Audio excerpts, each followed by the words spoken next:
दिवाळी असेल असं माझं तर व्यक्तिगत मत आहे. कारण ही खरी अंधकार हटवण्यासाठीची दीपावली ती माऊलींना अपेक्षित होते. आणि त्याचबरोबर आज संत श्रेष्ठ नामदेव महाराजांची देखील जयंती आहे. त्यांना तुम्हाला सर्वांना कार्तिकी एकादशीच्या शुभेच्छा देतो. माऊलींबद्दल जर बोलायचं झालं तर एका वाक्यात जर सांगायचं झालं तर गुरु आपण नेवासाला जिथं जाल तर ज्या पैसे थांबाला तेथून माऊलींनी ज्ञानेश्वरी सांगितली. जगाचे सगळे मंदिर जगाच्या पाठीवर जेवढे मंदिर आहेत त्या मंदिरांना खांब आहे. तर जगातलं एकच असं मंदिर आहे तर ते खांबासाठी बांधलेलं आहे, ते म्हणजे पैस खांबासाठी नेवाशाला बांधलेलं मंदिर. माऊलींचा स्पर्श झाल्यानंतर दगडाला सुद्धा देवत्व प्राप्त होतं. तुम्ही आम्ही तर जिथे लागते आहोत. मला असं वाटतं आजच्या कलियुगामध्ये जर भक्ती करायची असेल तर माऊलींपेक्षा मोठं दैवत नाही.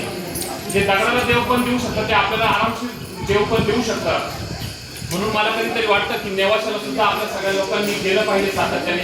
एखादी सामुदायिक जर ट्रीप काढली तर खरोखर नेवासा या स्थानाला फार महत्त्व आहे. तिथं माऊली अनेक महिने तिथं माऊली होता. अमृतानुभव ग्रंथाचं निर्मिती तिथं झाली, ज्ञानेश्वरीची निर्मिती तिथं झाली. एवढंच नाही तर त्या गावामध्ये मी आता गेलो होतो 8 दिवसापूर्वी. त्या गावाचा इतिहास थोडा जाणला.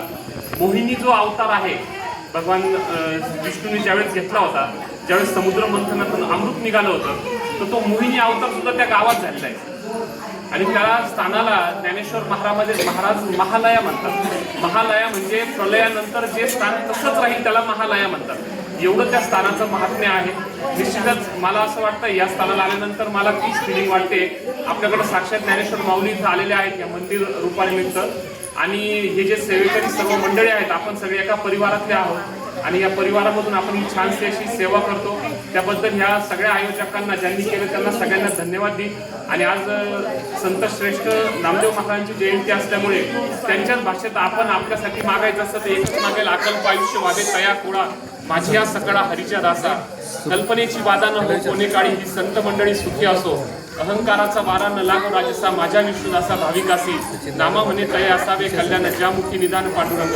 रामकृष्ण.